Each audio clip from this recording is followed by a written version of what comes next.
स्वागत है आप सभी का हमारे channel SP institute government exam पर। मेरा नाम है कीर्ति राघव और पीडब्ल्यूडी कैंडिडेट्स।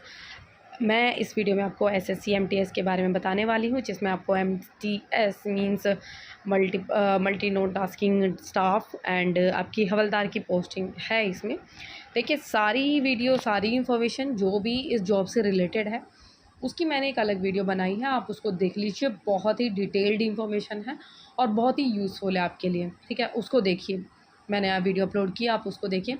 दैन आपके लिए जो एसएससी की जो मींस आपके लिए जो इंपॉर्टेंट इन्फॉर्मेशन रहेगी अलग से सेपरेट इन्फॉर्मेशन, बिकॉज़ मैंने उसमें वो वीडियोस में इन्फॉर्मेशन नहीं डाली, बिकॉज़ नॉर्मल कैंडिडेट जो हैं फिर वो इस वीडियो के लिए थोड़ा सा उनको लगता है कि ये तो नॉर्मल सारी डिटेल है, बिकॉज़ डिटेल में इन्फॉर्मेशन फिर आपको अलग सेपरेट वीडियो में, ताकि वो जो नॉर्मल कैंडिडेट्स हैं वो भी इंटरेस्टिंग होकर आगे देख सकें, क्योंकि वो सोचते हैं कि भाई क्या इंपॉर्टेंट इन्फॉर्मेशन हमारे लिए समझ नहीं आ रहा है, इसलिए वो इस वीडियो को स्किप कर देते हैं।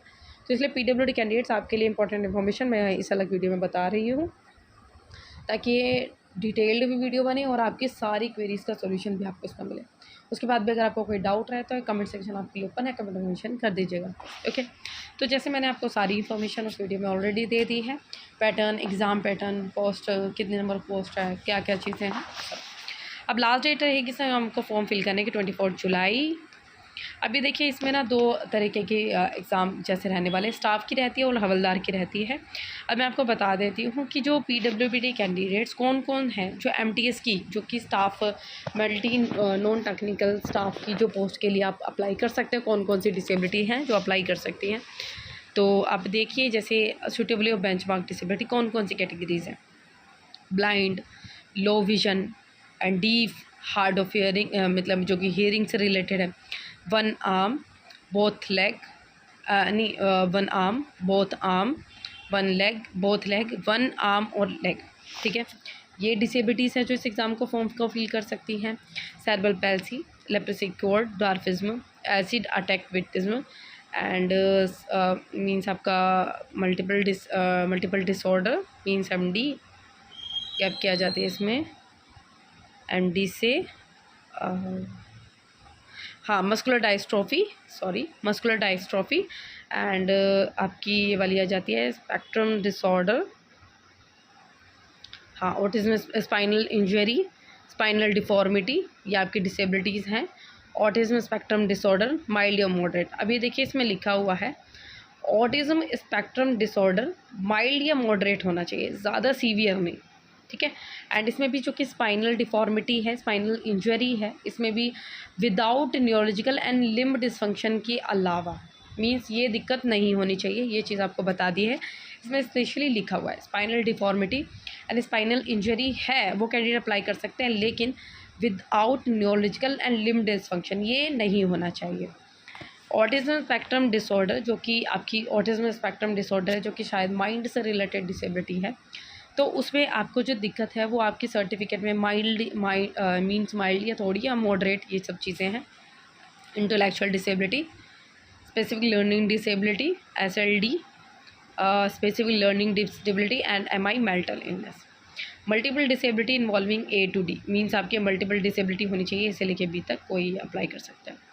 ये है मल्टीपल, ये है आपकी मल्टी नॉन टेक्निकल स्टाफ की ये सारी चीज़ें पोस्ट हैं जो ये डिसेबिलिटी हैं जो इसके लिए अप्लाई कर सकते हैं। और एक और चीज़ ये कि रिक्वायरमेंट ज़रूरी है, फंक्शनल रिक्वायरमेंट। आपकी डिसेबिलिटी होने के साथ साथ आपके लिए ये काम भी है कि आप ये सब चीज़ें फंक्शन करते होने, जैसे सिटिंग हो गया, स्टैंडिंग हो गया, राइटिंग हो गया, बेंडिंग हो गया, रीडिंग एंड राइटिंग हो गया, सीइंग हो गया, हियरिंग हो गया, कम्युनिकेशन है ना, सी से कम्युनिकेशन हो गया, कम्युनिकेशन के, सी से kneeling and crouching, reading and writing, walking, हाँ जी ST walking and standing, walking, bending, writing, seeing and hearing, communication, manipulation by fingers, ये चीज़ें, ओके। मैनिपुलेशन बाय फिंगर्स वगैरह इसमें नहीं है, वो नीचे वाली में है। तो ये आपकी फंक्शनल रिक्वायरमेंट होनी चाहिए। अब मेरे को एक चीज़ समझ नहीं आती, अगर जैसे इसमें डिफॉर्मिटी में इसमें लिखा हुआ है बहुत लगी काफ़ी, मतलब इन्फॉर्मेशन तो दी हुई है इसमें कि कैंडिडेट्स अप्लाई कर सकते हैं, लेकिन ना ये बहुत ही ज़्यादा कंफ्यूजिंग हो जाता है एंड थोड़ा सा इस चीज़ का क्लैरिफिकेशन भी नहीं देते हैं ये लोग कि ये सब चीज़ें होनी चाहिए। जैसे इसमें लिखा हुआ है one arm and both arm, ठीक है। एंड इसमें आपकी फंक्शनल रिक्वायरमेंट भी लिखी है राइटिंग।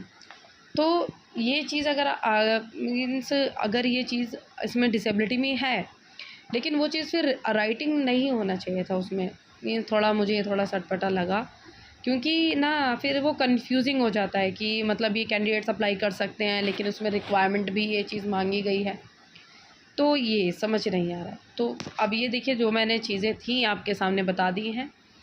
बाकी कोई डाउट है तो आप कमेंट में मेंशन कर दीजिएगा। बाकी मेरे लिए तो ये काफ़ी बड़ा डाउट है ये कि बोथ आर्म है इसमें एंड राइटिंग है, क्योंकि ना ये चीज़ें बाद में कैंडिडेट्स के लिए बहुत ज़्यादा कंफ्यूजिंग हो जाती हैं कि मैं कर सकता हूँ नहीं कर सकता हूँ, लेकिन फिर उसके बाद वेरिफिकेशन के टाइम पे उनको ये चीज़ होती है कि राइटिंग होनी चाहिए, दैन इसमें लिखा भी है कि सूटेबल कैंडिडेट है, तो ये दिक्कतें क्रिएट करती है। अब ये देखिए, कोई बच्चा जो हवलदार की पोस्ट के लिए अप्लाई कर रहा है, तो उनके लिए कौन कौन सी डिसेबिलिटी है जो अप्लाई कर सकते हैं। एंड हियरिंग डिसेबिलिटी अप्लाई कर सकते हैं, वन आर्म है, वन लेग है, वन आर्म एंड लेग है, लेप्रेसी क्योर्ड है, एसिड एटेक्टिज्म है, spinal deformity, spinal injury.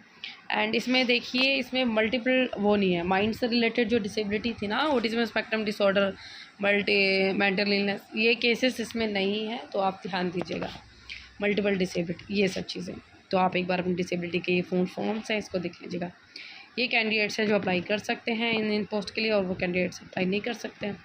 Then PWD candidates जो कौन कौन से हैं, पीडब्ल्यूडी कैंडिडेट्स के एज रिलैक्सेशन आप देख सकते हैं। अनरिजर्व है, ईडब्ल्यूएस है 10 ईयर्स का है, ओबीसी है 13 ईयर्स का है, SC/ST है 15 ईयर्स का है। एज रिलैक्सेशन आपको इस तरीके से दिया गया है। एंड पीडब्ल्यूडी कैंडिडेट्स, अगर आप कोई भी सर्टिफिकेट अप्लाई कर रहे हैं, जो भी अपनी डिसेबिलिटी फिल कर रहे हैं, ध्यान से फिल कीजिएगा। ये नहीं है कि आपका सर्टिफिकेट से और चीज़ का फिल किया हुआ है आपने, लेकिन फॉर्म में कुछ और फिल कर रहे हो, तो ये आपको डॉक्यूमेंट वेरिफिकेशन के टाइम पे बहुत ज़्यादा दिक्कत देगी। तो ये चीज़ें देखो, स्पेशली इसमें लिखी भी हुई है कि अगर आप फिल कुछ और कर रहे हो, फिर उसके बाद सर्टिफिकेट कुछ और का दे रहे हो, तो आपकी ये रिजेक्शन के चांसेस भी बना सकता है, इसलिए आप अपने फॉर्म को ध्यान से भरिएगा, ठीक है। इसमें लिखा हुआ है PWD note that they must select the appropriate disability while filling the application form as per the category certificate disability issued by the competent authority. No subsequent change of subcategory will be allowed under any circumstances. इसमें लिखा हुआ है कि किसी भी circumstances में आपकी disability को चेंज करने का कोई ऑप्शन आपको नहीं मिलेगा। Such candidate shall have to furnish the request for certificate from the competent authority as declared in the application form. When such certificate are sought to be concerned identical department organization at time of document verification, failing with their candidature will be cancelled. It will note that the type of disability this means ये कहा जा रहा है कि अगर आपके certificate कुछ और होता है, आप फॉर्म में कुछ और भर रहे हो, तो ये आपके एप्लीकेशन, आपके डॉक्यूमेंट वेरिफिकेशन के टाइम पे आपके फॉर्म तक को रिजेक्ट कैंसिल करने का भी चीज़ें बताई जा रही हैं। अब compulsory time and assistance of scribe की फैसिलिटी के लिए जो अप्लाई कर रहे हैं, एंड जो कैंडिडेट हैं जिनको बोथ आर्म से दिक्कत है, सेरेब्रल पैल्सी है, वो स्क्राइब की फैसिलिटी ले सकते हैं। 40% डिसेबिलिटी कैंडिडेट है वो स्क्राइब की फैसिलिटी ले सकते हैं। 40% से कम डिसेबिलिटी वाले भी स्क्राइब की फैसिलिटी ले सकते हैं, लेकिन आपके द्वारा एनेक्चर को साइन कराने पड़ेंगे। वो मैं आपको बता देती हूँ कौन सा है। जो कैंडिडेट हैं जो लिखने में असमर्थ हैं, PWBD कैंडिडेट्स है, PWBD का मीन्स होता है 40% डिसेबिलिटी वाले कैंडिडेट हैं, ठीक है। अगर वो लिखने में असमर्थ हैं तो उनके द्वारा सर्टिफिकेट, जब आप देखिए फॉर्म में तो आप फिल करते हो इन्फॉर्मेशन, अपने स्क्राइब के थ्रू ही आप अपने फॉर्म को फिल करते हो। अगर आप स्क्राइब चाहते हो तो वो चीज़ें आपको स्टार्टिंग में जब फॉर्म फिल करते हो तो वही ध्यान रखनी पड़ेगी, क्योंकि फॉर्म में सच्ची चीज़ है, फिल करनी इंपॉर्टेंट है, ठीक है। तो फिर उसके बाद अगर आप स्क्राइब की फैसिलिटी लेते हो तो आपको एनेक्चर फर्स्ट जो है वो आपके एग्जामिनेशन सेंटर पर फॉर्म फिल करके लेके जाना होगा, जो कि आपके इसी फॉर्म में नीचे है। ये जो आपको ब्रोशर दिया गया है, इसमें सबसे नीचे जो एनेक्चर फर्स्ट है वो आपको फिल करा कर लेके जाना होगा एग्ज़ाम सेंटर पर, और जैसे उसमें साइन होंगे चीफ मेडिकल ऑफिसर या फिर सिविल सर्जन, मेडिकल सुपरिटेंडेंट के, गवर्नमेंट के ही साइन होने चाहिए, जो कि गवर्नमेंट के अंडर में काम करते हैं। ये सब चीज़ें उन्हीं के साइन होनी चाहिए, कॉम्पिटेंट अथॉरिटीज़ के, प्रॉपर अथॉरिटीज़ के साइन होने के बाद आप इस फॉर्म को एप्लीकेशन एग्ज़ाम सेंटर पर लेके जाएंगे, उसके बाद आपको इसकी फैसिलिटी मिलेगी। अगर आपकी डिसेबिलिटी 40% से कम है, उसके बाद आप लिखने में असमर्थ हैं, तो आपको एनेक्चर फर्स्ट सेकंड जो है वो फिल करा के लेके जाना होगा, issued by the department of empowerment of person with disability, ministry of social and justice and facility provided, मतलब ये सब चीज़ें मैंने आपको बता दी है। मीन्स है कि आपको फैसिलिटी तभी मिलेगी स्क्राइब की जब आपने फॉर्म में ये इसकी फैसिलिटी मांगी होगी। Candidate will have the description opting for his own scribe, means अपना खुद का स्क्राइब भी ले जा सकते हैं या फिर अपने स्क्राइब वहाँ से भी डिमांड कर सकते हैं। कैंडिडेट है वो अपना खुद का स्क्राइब ले जाता है तो उसको अपना जो वन टाइम रजिस्ट्रेशन है वो कंप्लीटिंग स्क्राइब का कराना होगा, फिर अपना फॉर्म, आधार बेस्ड ऑथेंटिकेशन वगैरह ये सब चीज़ें। मीन्स आपका जो वन टाइम OTR जो उनके स्क्राइब के नंबर पर आ रहा है पहले उनका कराना होगा, फिर उसी के अकॉर्डिंग आपका अपना फॉर्म फिल करना होगा। ठीक है, ये सब चीज़ें हैं। Scribe shall not give assistant to more than one candidate, जो स्क्राइब है उसके एग्ज़ाम के बारे में आपको इन्फॉर्मेशन होनी चाहिए कि एग्ज़ाम जो है उसका लेवल आपके एग्ज़ाम जो कर रहे हो उससे नीचे ही होना चाहिए, उससे ज़्यादा एग्ज़ाम का मतलब उसका क्वालिफिकेशन ज़्यादा नहीं होना चाहिए, आपसे ज़्यादा किसी और कैंडिडेट की वो हेल्प करने वाला नहीं होना चाहिए, सिर्फ आप ही इकलौते होने चाहिए वहाँ पर जिसकी वो हेल्प कर रहा हो। ठीक है, क्वालिफिकेशन वगैरह ये सब चीज़ें हैं। एंड मैंने आपको जैसे बताया था एंड ये सब चीज़ें देखिए। Event mark disable opting for, अगर आप अपना खुद का स्क्राइब चाहते हो एनेक्चर सेकंड साइन करके देना होगा आपको। ठीक है, and disabilities eligible for as per the annexure D and above opting for on scribe shall be required to submit detail of scribe at the time of the registration. Means ये है कि अपना स्क्राइब लेकर जा रहे हो तो annexure second जो ए है वो आपको फिल करके देना होगा। एंड आप photo copy of ID proof of scribe sign by candidate as well as scribe will be uploading along with the proforma. Exam centre पर आपको इन्फॉर्मेशन देनी होगी, स्क्राइब की ID, स्क्राइब का एप्लीकेशन जो कि स्क्राइब की पता चले कि ये ही स्क्राइब की चीज़ें आपने फॉर्म में फिल की हैं। वन टाइम रजिस्ट्रेशन जैसे मैंने आपको बताया था, अगर आप अपना स्क्राइब चाहते हैं तो उससे पहले आपको ये चीज़ें करनी होंगी। अगर स्क्राइब का the person shall be required to complete the OTR on the website of commission and must the Aadhaar based authentication. The OTR number generated on the scribe mobile number during the registration will be required to be filled by the candidate choose the person as her scribe. Mean जब आप scribe की facility लेते हो तो उससे पहले आपको scribe का आधार बेस्ड ऑथेंटिकेशन कराना होगा, वन टाइम रजिस्ट्रेशन कराना होगा और वो OTR नंबर आपको जब फॉर्म फिल कर रहे हो तब आपको फिल करना होगा। जब when the admission certificate is live, the candidate will be required to access the same on the website of commission, provide the OTR number of the scribe and the OTP पर will be generated and sent to the registered mobile number of scribing। जब आपका admission certificate होगा तो उस time पे OTR number वो जो one time password जो है वो कैंडिडेट जो स्क्राइब है उनके मोबाइल नंबर पर आएगा, तो वो सब चीज़ें आपको फिल करनी होगी। वन आई कैंडिडेट जो पार्शियली ब्लाइंड कैंडिडेट है, who are able to read the normal question paper with और without click wish to indicate the means अपना जो आपको क्वेश्चन पेपर पढ़ने वाला है वो भी लेने जाने जाते हो तो उनकी भी सब चीज़ें आपको फिल करनी पड़ेगी। कंपनसेटरी टाइम मिलेगा जिसने स्क्राइब की फैसिलिटी ली है या नहीं लिया है। डॉक्यूमेंट वेरिफिकेशन होंगे, जैसे मैंने आपको ऑलरेडी ऊपर बता दिया था कि डॉक्यूमेंट वेरिफिकेशन आपके होंगे। अब फ़ोटोज़ वगैरह की इन्फॉर्मेशन ये आप देख लीजिएगा। अभी देखिए PWD candidate and PWD candidate willing to avail the benefit reservation of scribe annexure first and second, annexure 12th and annexure 14 which is applicable at the time of filling application form। ये सब चीज़ें ये देखिए इसमें लिखा है willing avail the benefit of reservation और scribe और both are required to upload certificate disability as per annexure 1 first second annexure 12 which is applicable whichever is at the time of form filling application online form। Means ये सब चीज़ें आपको देनी होंगी। ये है फ़ीस मैंने आपको बता दिया था क्या फ़ीस रहेगी। नॉर्मल PWD कैंडिडेट्स उनकी कोई फ़ीस नहीं रहेगी। पैटर्न मैंने सारी चीज़ें उसमें बता रखी हैं, क्या एग्ज़ाम पैटर्न रहेगा आपका। ओके, नेगेटिव मार्किंग जो है वो सेक्शन फर्स्ट की नेगेटिव मार्किंग रहेगी।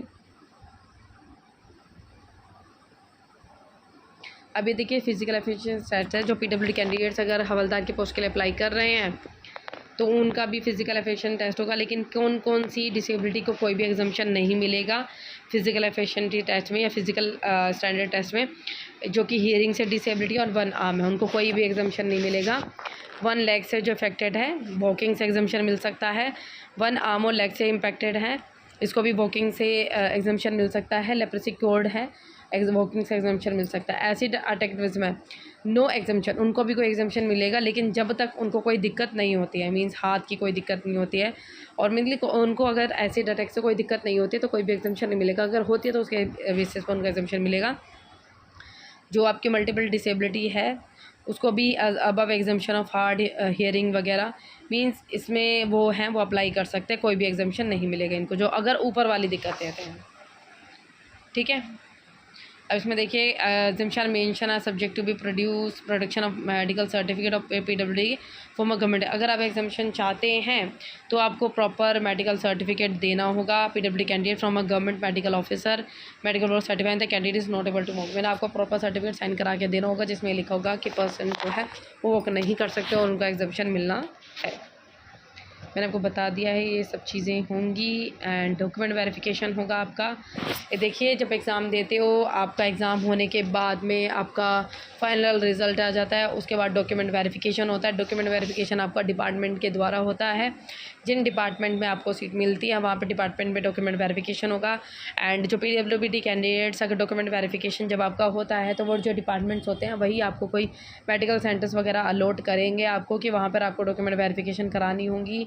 अब एग्जैक्ट चीज़ें वही है कि मतलब वो बताएंगे आपको, कुछ ऑप्शंस देंगे कि यहाँ पे डॉक्यूमेंट वेरिफिकेशन हो सकता है, वहाँ पे डॉक्यूमेंट वेरिफिकेशन आप कराइएगा। ठीक है, और आपके डॉक्यूमेंट्स वगैरह चेक किए जाते हैं। अभी देखिए, मैंने आपको एनेक्चर फर्स्ट बताया था। अगर आप लिमिटेशन है लिखने में तो ये एनेक्चर फर्स्ट आपको लेकर जाना होगा जब आप एग्ज़ाम दोगे। साइन होने चाहिए आपको इसी में, यहाँ पर, तभी आपके लिए पॉसिबल है। और जब आपकी डिसेबिलिटी 40% से कम है तब आपको ये एनेक्चर देना होगा, फिल करा के एग्ज़ाम सेंटर पर लेकर जाना होगा, प्रॉपर साइन होने चाहिए। अगर आप अपना स्क्राइब यूज़ कर रहे हो तो आपको ये एनेक्चर सेकंड देना होगा। अगर आप अपना specific disability covered under the definition of scribe less than 40% अपना स्क्रैब यूज़ कर रहे हो तो आपको ये एनेक्चर देना होगा। बाकी फॉर्म फिलिंग है। देखिए, आपको कोई दिक्कत हो रही है, आपको समझ नहीं आए कुछ भी, तो आपके लिए कमेंट सेक्शन ओपन है, कमेंट में मेंशन कर दीजिएगा। ओके, कमेंट सेक्शन आपके लिए ओपन है, कमेंट में मेंशन कर दीजिएगा कि ये चीज़ समझ नहीं आई। उसके बाद भी अगर आपका कोई डाउट रहता है सारी चीज़ें समझाने के बाद, तो भी आपके लिए कमेंट सेक्शन ओपन है, कमेंट में मेंशन कर दीजिएगा कि डाउट है, हमें चीज़ समझ नहीं आ रही है, प्लीज़ इसे समझाइए। ठीक है, ये देखिए, ये एनेक्चर 12 है। In cases of amputation complete permanent paralyse of limb और ड्वार्फिज्म, तो ब्लाइंडनेस, ये आपको सर्टिफिकेट देना होगा, ये वाला certificate. Disability case of multiple disability, ये सर्टिफिकेट रहेगा। ओके, मैंने आपको सारी इन्फॉर्मेशन जो भी हो सकती थी वो मैंने आपको दे दी है। एंड इसमें आप देख लीजिएगा क्या क्या पोस्ट हैं, PWD के लिए कौन कौन से में क्या पोस्ट है। 12। ओके, इंपॉर्टेंट इन्फॉर्मेशन पसंद आई तो हमारे वीडियो को लाइक कीजिएगा एंड इसी तरीके की इन्फॉर्मेशन के लिए हमारे चैनल को कर दीजिएगा सब्सक्राइब।